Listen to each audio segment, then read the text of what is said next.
Hello Hindi medium academy में आप सभी का स्वागत है। तो आज इस वीडियो में हम जो आपकी मैथ्स है उसका जो चैप्टर नंबर 2 है इसके कुछ इंपॉर्टेंट क्वेश्चंस देखेंगे जो मैंने सेलेक्ट किए हैं सपोर्ट मटेरियल से। ये इन इंपॉर्टेंट क्वेश्चंस का भाग 1 है, मतलब और भी भाग आएंगे आपके चैप्टर नंबर 2 के सपोर्ट मटेरियल से, जिसमें मैं क्वेश्चन सेलेक्ट करके आपको करवा रहा हूँ। ठीक है, ये छोटी छोटी वीडियोस होंगी ताकि आपके ऊपर ज़्यादा बोझ भी ना पड़े और आप इन जो इंपॉर्टेंट क्वेश्चन हैं या थोड़ा अलग क्वेश्चन हैं उनको भी सीखते रहो। ठीक है, तो चलिए ये भाग 1 देख रहे हैं, जल्दी भाग 2 और भाग 3 भी आएगा। तो यहाँ पर देखो अपने पास एक क्वेश्चन है। क्वेश्चन क्या है? क्वेश्चन कह रहा है कि x माइनस वाई स्क्वायर ज्ञात करो यदि x बटे वाई प्लस वाई बटे एक्स बराबर होता है 2 के। ठीक है, तो यहाँ देखो हमें इंफॉर्मेशन जो दी गई है वो इतनी है कि x by y plus y by x, ठीक है, y बाई एक्स बराबर है 2 के। अब देखो देखने में अगर आप पहली बार देखोगे इसको, आपने ज़्यादा क्वेश्चन नहीं किए हैं तो आपको लगेगा थोड़ा अजीब क्वेश्चन है, लेकिन कुछ अजीब नहीं है, बहुत ही आसान क्वेश्चन है। इसको सिंप्लीफाई करोगे आपको ये मिल जाएगा। कैसे? यहाँ पर देखो यार, ऐसे क्वेश्चंस को हम कैसे करते हैं, इनकी आपस में क्रॉस मल्टीप्लाई करते हो। x गुणा एक्स कितना हो गया? ये हो गया x का वर्ग। y गुणा वाई कितना हो गया? ये हो गया y का वर्ग। और नीचे जो इनको आपस में गुणा करते हो ये हो जाएगा x गुणा वाई यानी xy, और बराबर में चल रहा है 2। यहाँ तक ठीक है। अब देखो यार, अब यहाँ से आप कह सकते हो x square plus y square बराबर कितना? ये जो चीज़ इधर गुणा में चली जाएगी यानी कि ये हो जाएगा 2xy।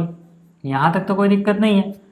अब अगर आप देखो तो ये जो है ना इसका ही फॉर्मूला बन रहा है। कैसे? इसको आप इधर ले आओ, यानी कि यहाँ पे x का वर्ग प्लस में y का वर्ग यहीं रहने दो, 2xy इधर लेके आओ यानी कि हो जाएगा माइनस 2xy बराबर 0 यानी कि 0। उधर सब कुछ इधर ले आए तो 0 बचा। अब आप देखो ना यार, ये x square plus y square minus 2xy किसका फॉर्मूला होता है? ये होता है x माइनस वाई के होल स्क्वायर का फॉर्मूला। उधर कितना चल रहा है? उधर चल रहा है 0। और हमसे यही निकालने को तो बोला गया था कि भाई इसका मान निकाल दो, तो इसका मान हमने निकाल दिया। ठीक है, तो पेपर में भी कई बार आपको कुछ ऐसा नज़र आएगा जो शुरुआत में देखने में लगेगा यार ये तो थोड़ा अजीब चीज़ है, बट वहाँ आप डरना मत। वहाँ आप जहाँ से भी आपको लग रहा है कि यहाँ से क्वेश्चन शुरू हो सकता है उसको शुरू करो, और आप जैसे जैसे आगे बढ़ोगे आपको नज़र आ जाएगा कि भाई ये तो सिंपली हो जाता है। ठीक है ना, तो वहाँ डरने की ज़रूरत नहीं है। मैथ्स के अलावा अगर आपको साइंस में कोई दिक्कत है तो मैं फिर से बता दूँ आपको कि साइंस में कहीं भी कोई दिक्कत है आपको, पूरे क्लास 9th के साइंस में, अगर आपके पास एनसीईआरटी है, एनसीईआरटी के सारे चैप्टर मैंने यहाँ पे एक्सप्लेन किए हुए हैं प्रगति बैच में, रिकॉर्डेड वीडियो आपको मिल जाएंगी। साथ ही साथ इस बैच को लेने के बाद आप व्हाट्सएप पे मुझसे कोई भी क्वेश्चन साइंस क्लास 9th का पूछ पाओगे कंप्लीट ईयर, पूरे साल आपको ये सपोर्ट मिलेगा। ये जो बैच मैंने रखा है, ठीक है, ये सिर्फ 499 का है ताकि हर बच्चा इसको अफोर्ड कर पाए। ठीक है, पूरे साल आपको साइंस के लिए इसमें सारा सपोर्ट मिलेगा जो आपको चाहिए। ठीक, चलिए शुरुआत करते हैं। ठीक है, अगले क्वेश्चन की। और हाँ, अगर आपको प्रगति बैच ज्वाइन करना है तो आप या तो एक स्टडी ऐप डाउनलोड करो या फिर इस वीडियो के कमेंट सेक्शन में जाओ, वहाँ पे लिंक दिया हुआ है। ठीक है, वहाँ से भी आप, ठीक है, इस बैच में जुड़ सकते हो। देखो यहाँ पे बोला सीधे गुणा ना करके 106 गुणा 94 का मान ज्ञात कीजिए। अब ऐसे क्वेश्चन भी बहुत आते हैं, ठीक है, और ये क्वेश्चन काफ़ी आसान भी है। 106 गुणा में कितना है? 94। अब यहाँ पे देखो खास बात क्या होती है कि इसमें हम इनके बीच का कोई जीरो वाला नंबर ढूंढते हैं। जैसे इनके बीच में 100 आता है ना, तो ये 100 से देखो 6 का ज़्यादा है और ये 100 से 6 कम है। मतलब अगर मैं 100 को बेस बनाऊं तो 100 प्लस 6 करने पे मुझे क्या मिल जाएगा? मुझे मिल जाएगा 106। और वहीं 100 माइनस 6 करने पे मुझे मिल जाएगा 94। ठीक है, अब जैसे इतना हुआ, आपने एक फॉर्मूला पढ़ा हुआ है। फॉर्मूला क्या पढ़ा हुआ है कि भाई अगर x माइनस वाई, ठीक है, या फिर पहले प्लस लिख देते हैं, x plus y x minus y हो तो इसको हम लिख सकते हैं x का वर्ग माइनस वाई का वर्ग। कैसे पहचानते हैं कि ये फॉर्मूला लगेगा? देखो दोनों ब्रैकेट में शुरू की चीज़ सेम टू सेम होनी चाहिए। जैसे यहाँ पे 100 है तो यहाँ भी 100 है, सेम टू सेम है। उसके बाद वाली चीज़ भी सेम टू सेम होनी चाहिए। जैसे वहाँ पे y है तो वहाँ y है, यहाँ पे 6 है तो यहाँ 6 है। निशान अलग अलग होने चाहिए, एक जगह प्लस है तो दूसरी जगह माइनस होना चाहिए। वही अपने क्वेश्चन में भी है, मतलब सेम फॉर्मूला यहाँ पे हम अप्लाई कर पा रहे हैं। इसमें जो पहले था x उसका स्क्वायर किया है, तो यहाँ पे जो पहले है वो 100 है, यानी 100 का वर्ग निकाल दो। माइनस लगाया हुआ है, फिर जो बाद में था y उसका वर्ग निकाला हुआ है, तो बाद में क्या है 6, तो इसका वर्ग निकाल दो। अब यार 100 का वर्ग करना आसान है, 1 का वर्ग कितना होता है 1, और ये 2 जीरो का जो जोड़ा है, ठीक है ना, ये जो जीरोस का जोड़ा है ये कितनी बार रिपीट हो जाएगा, 2 बार, जितनी पावर है, यानी कि ये 2 जीरो की जगह 4 जीरो हो जाएंगे। ठीक है, अगर पावर 3 होती तो ये 2 जीरो 3 बार, यानी कि 6 जीरो हो जाते। अच्छा, 6 का पावर 2 कितना होता है 36, 10,000 में से 36 घटाओगे कितना बचेगा 9,900 और 64, तो 9,964 अगर इसमें से ये घटाओगे तो बचता है, ये अपना फाइनल आंसर हो जाएगा। यहाँ तक चीज़ें क्लियर हो रही हैं। अगला क्वेश्चन देखो, अगला क्वेश्चन भी देखने में थोड़ा अजीब लगता है ना, हो सकता है साफ आपको नजर ना आ रहा हो, मैं लिख दूँ। यहाँ पे दिया गया है भाई कि 9/10 की घात 3 है माइनस 2/5 की घात 3 है माइनस 1/2 की घात 3 है, और ये बराबर है x/50 के। तो हमें x निकालना है। अब इससे मिलता जुलता हमने फॉर्मूला क्या पढ़ा हुआ है, हमने ये फॉर्मूला पढ़ा हुआ है कि मतलब कि मान लो अगर आपके पास a हो, आपके पास b हो, आपके पास c हो, ठीक है, और a और b और c को जोड़ के अगर 0 आता हो तो आपके पास फॉर्मूला है a³ plus b³ plus c³ बराबर क्या होता है, बराबर होता है 3abc के। अब मैंने एक्स वाई जेड में नहीं लिखा, आपकी किताब में एक्स वाई जेड में लिखा हुआ है क्योंकि यहाँ पे एक्स किसी और चीज़ को बोल दिया गया, ठीक है ना, ये फॉर्मूला हमने पढ़ा हुआ है। तो यहाँ पे अगर हम देखें तो पहली बात तो यहाँ पर बीच में क्या होना चाहिए, प्लस होना चाहिए, जबकि अपने क्वेश्चन में प्लस नहीं है तो कोई बात नहीं।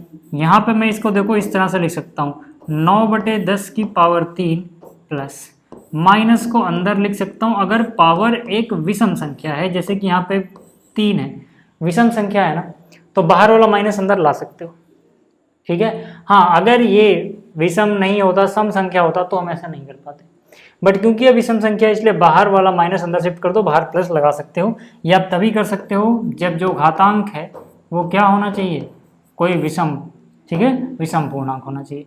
यहाँ तक बात समझ में आ गई। अच्छा, ऐसे यहाँ भी हम कर सकते हैं, ये जो माइनस है इसको मैंने अंदर लिख दिया।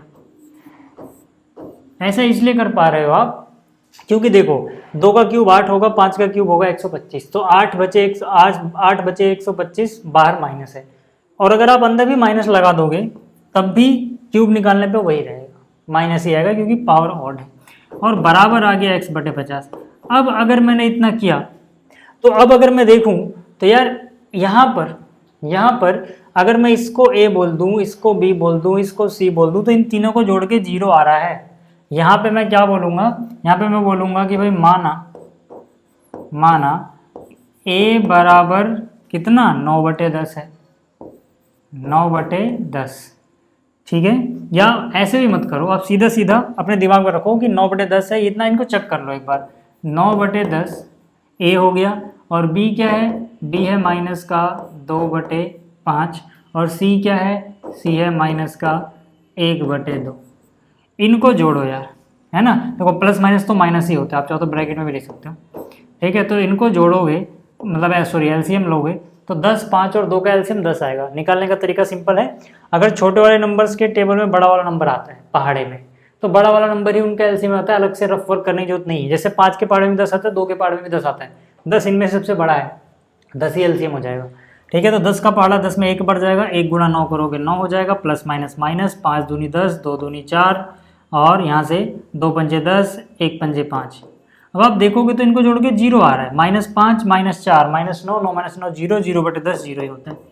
तो मतलब क्या a + b + c 0 है। अब हमें पता है कि अगर a + b + c 0 हो तो a³ + b³ + c³ को क्या लिख सकते हैं, 3abc, है ना। इसको a से कंपेयर करो, इसको b से, इसको c से, तो ये a³ + b³ + c³ है। इसको मैं क्या लिख सकता हूँ, 3abc, और बराबर में जो दिया गया है उसको तो कॉपी करते रहो यार, उसको तो कॉपी करते रहो, ठीक है। अब यहाँ से a की वैल्यू क्या हो गई 9/10, b की वैल्यू क्या हो गई, माइनस के साथ लिखोगे भाई -2/5, और c की वैल्यू क्या हो गई -1/2। यहाँ तक सब कुछ ठीक है क्या, बिल्कुल। जो कट रहा है वो काट लो, 2 एकम 2, 2 एकम 2, ये कट गया, माइनस माइनस प्लस हो गया, ये माइनस माइनस प्लस हो गया। अब देखो अगर मैं x को यहीं रहने दूँ तो जो नीचे वाला 50 इधर गुणा में आएगा। पहले इधर क्या बचा है लिख लेता हूँ, इधर बचा हुआ है 3 गुणा में 9/10 गुणा में ये 2 कट चुका है तो 1 बचा होगा ऊपर, तो 1/5 है ना, और ये माइनस हट चुका है तो 1/2, ये तो पहले से था। नीचे वाला 50 इधर गुणा में आया, ठीक है। अच्छा ये 1/2 भी नहीं बचा ना, ये तो कट चुका है, तो ठीक है, ये तो 1/1 1 ही हुआ, 1 से गुणा में फर्क नहीं पड़ेगा। नीचे वाला 50 यहाँ आया। अब अगर आप देखोगे तो 10 पंजे 50 होता है, 5 से 5 कट गया, कितना बचा सिर्फ 9 गुणा 3 27, यानी कि 27 बराबर x हो गया। या फिर इसको अच्छे से लिखें तो x का मान कितना आ गया 27। ये भी आपको समझ में आ गया होगा, ठीक है। ऐसे ही अगला अगर सवाल देखें तो इस तरह के क्वेश्चन भी इस चैप्टर से बहुत ज़्यादा पूछे जाते हैं। गुणनखंड करना है आपको, आपके पास क्या है देखो, 64 a का वर्ग प्लस में 96 ab प्लस में क्या है 36 b का वर्ग। एक बात और याद रखना, जितने भी चैप्टर आपकी कक्षा 9 में है सबको मैंने अच्छे से समझाया हुआ है, ठीक है। प्लेलिस्ट वाले सेक्शन में जाओ, वहाँ भी मिल जाएगा, या फिर इस वीडियो के डिस्क्रिप्शन में देखोगे ना तो वहाँ भी चैप्टर वाइज प्लेलिस्ट आपको मिल जाएगी, तो वहाँ से आप देखना। ऐसे क्वेश्चन में देखो हम क्या करते हैं, इसकी शक्ल कुछ ना कुछ हमें दिखने में ही लग जाती है कि a² b² 2ab वाला कुछ मामला शायद बन सकता है, तो वो शायद जो है हमारे दिमाग में, उसको कंफर्म करने के लिए हम क्या करते हैं कि सबसे पहले जहाँ पे स्क्वायर नजर आ रहा है उन पे नजर रखो। मतलब 64a² को अगर मुझे पूरा एक साथ स्क्वायर लिखना हो, मतलब अगर मुझे पूरा एक साथ स्क्वायर लिखना हो तो मैं क्या लिखूं कि उसका स्क्वायर 64 होता है। मेरे दिमाग में आएगा भैया 8 लिख दो, 8 का स्क्वायर 64 होता है। मैं यहाँ पे क्या लिखूं कि उसका स्क्वायर a² आ जाए, तो दिमाग में आएगा a ही लिखो, a का स्क्वायर a² होता है। यहाँ तक तो ठीक है। ऐसे यहाँ पे आए तो फिर से अगर मुझे एक साथ पूरा होल में स्क्वायर लिखना है, संपूर्ण जो भी इसके अंदर है उसका, तो किसका स्क्वायर 36 होता है, 6 का स्क्वायर 36 होता है ना, 6 का स्क्वायर 36 होता है। किसका स्क्वायर b² होता है, b का। अब अगर मुझे कंफर्म करना है कि क्या वो फॉर्मूला इसमें फिट बैठ रहा है, a² + 2ab + b² वाला, तो मैं ये चेक करूंगा कि भाई इन दोनों को गुणा करके जो आ रहा है उसका डबल करने पे मुझे ये मिलता है क्या। अब डबल करने पे ही क्यों मिलता है, क्योंकि यहाँ पे 2ab आता है, a और b का गुणा का 2ab लिखते हैं, मतलब a और b के गुणनफल का डबल। तो इसीलिए मैं चेक करूंगा 8 गुणा में 6 48 ab, 48 ab का डबल 96 ab होता है। हाँ, तो मतलब दिमाग ज़्यादा नहीं यूज करना, 2 लिखो, a के लिए जगह छोड़ो, b के लिए जगह छोड़ो। a की जगह ये लिख दो 8a, b के लिए जगह ये लिख दो 6b, वही आएगा क्योंकि हम चेक कर चुके हैं कि भाई इसको इससे गुणा करके डबल करें तो वही आता है। इसको इससे गुणा ही तो कर रहे हैं, जो चीज़ ये है वही तो लिखा है यहाँ पे, गुणा करके डबल कर रहे हैं। अब हमें फॉर्मूला पता है, फॉर्मूला क्या है वो लिख देता हूँ मैं। फॉर्मूला अपने को पता है कि अगर a का वर्ग हो प्लस में 2ab हो और प्लस में b का वर्ग हो तो ये बराबर आता है a + b के वर्ग के। ये फॉर्मूला अपने को पता है। तो ये a हो गया, वो b हो गया, तो a की जगह a ना होके 8a है और b की जगह b ना होके 6b है, इसका ही वर्ग आएगा। आप चाहो तो यहीं छोड़ दो, या फिर गुणनखंड करने को बोला है तो इसके स्क्वायर का मतलब है इसी को इसी से 2 बार गुणा करके लिख दो, यानी कि 8a + 6b, ठीक है। एक बार यहाँ लिखा, फिर से यही चीज़ लिख दी, 8a प्लस में 6b, हो गया क्वेश्चन, ठीक है। मतलब ये देखो बहुत आसान आसान सी चीज़ें, बस आपको थोड़ी सी प्रैक्टिस करनी है। चलिए अगला क्वेश्चन देखते हैं। अब हो सकता है फिर से ये दिख ना रहा हो, इतना अच्छा प्रिंट नहीं है यहाँ पे, तो मैं इसको लिख देता हूँ। देखो यहाँ पे है p - 1/p और यहाँ पे है p + 1/p और यहाँ पे है p² + 1/p² और यहाँ पे है p⁴ + 1/p⁴। अभी आप क्या करो, अभी इतने पे फोकस ही मत करो, आप फोकस करो सिर्फ इतने पे। यहाँ पे अगर हम देखें तो ये फॉर्मूला फिट बैठ रहा है, x + y x - y क्या होता है, x का स्क्वायर माइनस y का स्क्वायर, है ना। तो बस x की जगह ये है, देखो जो चीज़ ये है वही ये है, दोनों सेम है, जो चीज़ ये है वही ये है, दोनों सेम है, बीच में निशान अलग है। तो ऐसे में हम क्या करते हैं, पहले वाले का स्क्वायर किया, माइनस में दूसरे वाले के स्क्वायर को कर दिया। तो मतलब क्या, पहला क्या है p और माइनस में दूसरे वाले का स्क्वायर 1/p का स्क्वायर, 1 का स्क्वायर 1, p का स्क्वायर p²। तो ये आ गया इतने का सॉल्यूशन। जो चीज़ बची हुई थी उसको वापस से एज इट इज़ कॉपी कर दो, यानी उसको ऐसे ही कॉपी करके लिख दो। समझ में आ रही है बात। अब अगर आप देखो ध्यान से, ठीक है, और इतने पे फोकस करो तो फिर से आपको नज़र आएगा कि इसमें भी हम x minus y x plus y ये फॉर्मूला लगा सकते हैं, जहाँ पे आंसर आता है x square minus y square. क्यों? क्योंकि इसमें बस ये होना चाहिए ना, ये दोनों सेम, निशान अलग अलग। तो यहाँ से देखो ना, ये दोनों सेम, निशान अलग अलग। लेकिन याद रहे यहाँ पे लोचा क्या है कि इस पूरे को अपन अब x मानेंगे।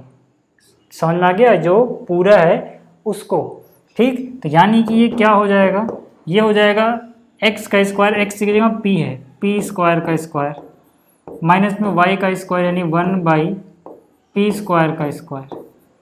ठीक है, अब मैंने डायरेक्ट आंसर नहीं लिखा। अब आप इसको समझ सकते हो कि जैसे यहाँ पे कोई स्क्वायर नहीं था तो अपने आप से हमने स्क्वायर लगाया ना, यानी जो भी है उसका स्क्वायर आएगा। ऐसे यहाँ पर जो भी है उसका भी स्क्वायर आएगा। ठीक है, तो इतने का काम हो गया। ये वाली चीज़ बची हुई है, तो जो चीज़ बची हुई है इसको मैं क्या करता हूँ, इसको मैं कॉपी कर लेता हूँ। अच्छा, अगर मैं इसको अच्छे से सोल्व करूँ तो ये क्या हो जाएगा, देखो p स्क्वायर का स्क्वायर मतलब p रेस्ट दी पावर 4, 1 का स्क्वायर 1 होता है, p स्क्वायर का स्क्वायर p की पावर 4 हो जाएगा नीचे। और ये जो चीज़ थी इसको तो मैं ऐसे ही लिख देता हूँ, p की पावर 4 प्लस 1/p की पावर 4। अब फिर से अगर हम देखें तो ये a plus b a minus b वाला फॉर्मूला लग रहा है, या फिर x minus y x plus y वाला। फिर से क्या होगा, पहले जो है उसका स्क्वायर माइनस में दूसरे वाले का स्क्वायर। अब मैं डायरेक्ट कर रहा हूँ, p4 का स्क्वायर क्या हो जाएगा, p4 का स्क्वायर हो जाएगा p की पावर 8, क्योंकि जब ये आप इस तरह से स्क्वायर करते हो तो मतलब इनकी गुणा होती है, 4 दूनी 8। समझ में आई बात। और माइनस में वाई स्क्वायर, वाई की जगह मतलब दूसरे वाले टर्म का स्क्वायर कर दो, दूसरे वाले टर्म मतलब 1/p की पावर 8 हो जाएगा। ये हो गया सवाल। ठीक है, तो ये थे कुछ क्वेश्चन जो मुझे लगता था कि इस तरह क्वेश्चन अक्सर पूछे जाते हैं, आपको समझ में आने चाहिए। ये भाग 1 था। अभी भाग 2 और 3 और आएगा इस चैप्टर के ऊपर, ठीक है, जिसमें मैं कुछ और थोड़े ज़्यादा क्वेश्चन रखूँगा। ठीक है, तो इस वीडियो को देखने के लिए धन्यवाद। मिलेंगे जल्दी ही अगली वीडियो में, और बाकी चैप्टर्स के लिंक इस वीडियो के डिस्क्रिप्शन में, वहाँ से देख लेना। Thank you.